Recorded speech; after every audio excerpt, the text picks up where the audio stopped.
तो मैया सती अकेले नहीं गई, साथ में उनके कुछ गढ़ भी गए। और जब गढ़ गए, अच्छा हुआ क्या, मेरी मैया सती जा रही हैं और जैसे ही पहुंची हैं तो क्या हुआ, कहते हैं कि सादर भले ही मिली एक माता, सादर भले ही मिली एक माता, और भगिनी मिली बहुत मुस्काता, अरे भगिनी मिली बहुत मुस्काता। क्यों?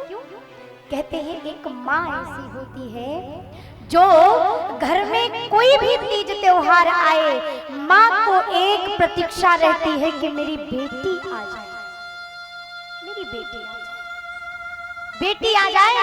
क्योंकि कोई भी घर में तीज हो, कोई त्योहार हो, कोई फंक्शन हो, कुछ भी हो, किसी का विवाह ही क्यों ना हो, लेकिन माँ की नजरें चौखट पर अड़ी रहती हैं। वो सदैव प्रतीक्षा करती है कि वो सदैव प्रतीक्षा करती रहती है कि शायद अब मेरी बेटी आ रही होगी, अब मेरी बेटी आ रही होगी। और जैसे वो माँ की नजरें उदास रहती हैं तब तक, जब तक उसकी बेटी दिखाई नहीं पड़ती। और जैसे ही देखा मेरी बेटी आ गई, माँ तो मानो एकदम इतनी खुश हो जाती, अब सब कुछ हो गया। माँ एकदम निश्चिंत हो जाती है, माँ एकदम निश्चिंत, क्योंकि बेटी आती कहती माँ अब तुम चिंता मत करो, मैं आ गई। अब माँ को भी लगता है मेरी बेटी सब संभाल लेगी, सब देख लेगी। हाँ?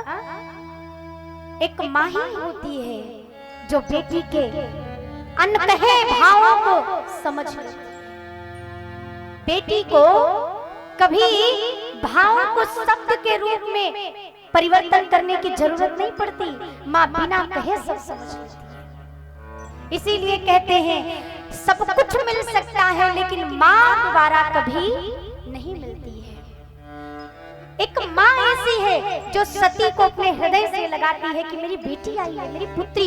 पर बहनें हैं ना, बहनें मजाक उड़ा रही हैं।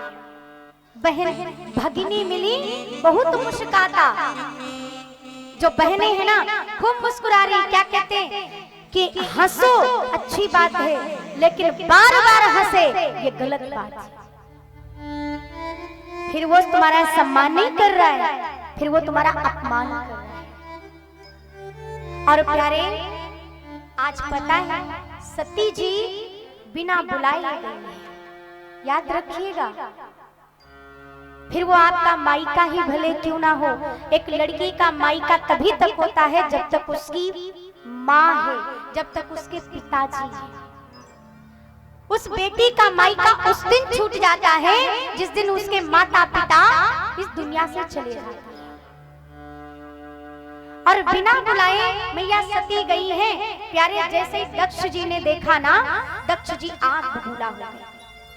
हाँ? और मैं तो यहाँ से निवेदन करूं आपसे कि जितना हो सके उतना मायके जाना बंद कर दीजिए, बंद करिए। वाकई में सत्य बात बताऊं आपको, क्यों? क्योंकि आपका सम्मान तभी तक है जब तक आपके माता पिता हैं। और जिस दिन आपकी भाभी जी आ गई ना, उस दिन भूल जाइए कि आपका कोई सम्मान करेगा। क्योंकि पहले दिन आप जाएंगी तो भाभी जी हो सकता है आपके चरण धो के आपका सम्मान करें। दूसरे दिन हो सकता है दोबारा जाओ तो आपके चरण छू के सम्मान करें। तीसरी बार आप जाओ तो हाथ जोड़कर प्रणाम करें। चौथी बार जाओ तो शायद कमरे से ही राम राम करें। पांचवी बार जाओ तो बोले।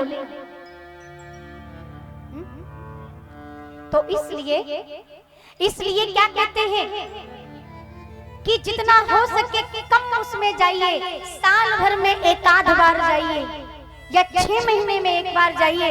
बार बार जाएंगे आपका सम्मान कम होगा। क्योंकि भाभी जी यही कहेंगी कि जब देखो तब मुठाई खड़ी, जब देखो तब मुठाई खड़ी। कहां तक इनका सम्मान करें? इसलिए प्यारे, अब होता क्या है, कहते हैं कि भाभियां ऐसी होती ना। और एक बात याद रखिएगा, जिस दिन से आपकी डोली मायके से ससुराल चली जाए, उस दिन से क्या करते हैं, उस दिन से 2 सूत्र याद रखिएगा। 2 सूत्र, आपकी जिंदगी स्वर्ग बन जाएगी। जिस दिन से विवाह हो जाए, आप मायका छोड़ के ससुराल चली जाओ, उस दिन से ससुराल की बुराई मायके में करना बंद कर दीजिए, बंद कर दीजिए। और मायके की तारीफ ससुराल में करना बंद कर दीजिए, ससुराल की बुराई मायके में करना बंद कर दीजिए। 2 बातों को अपना लोगे तो जिंदगी आपकी स्वर्ग बन जाएगी।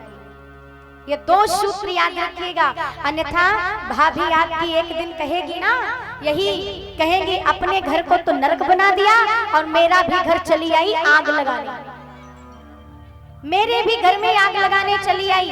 इसलिए ये काम करना बंद कर दीजिए।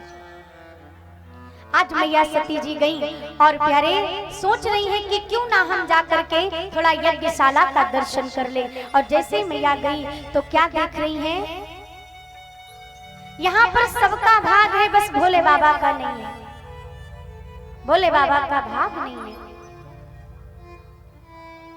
कमेटी के लोग जोर दे रहे हैं बंद करने का, अब हम क्या कर सकते हैं। इसलिए आइए एक सुंदर सा एक भजन और फिर हम इस कथा को कल पूर्ण करेंगे।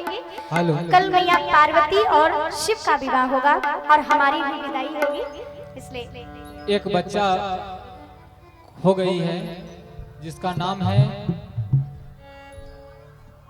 आरोही कुमारी अंशु कुमार, घर असुराडी के बच्चे हैं। अतिशीघ्र मंच के पास से बच्चे को ले जाएं। कमेटी के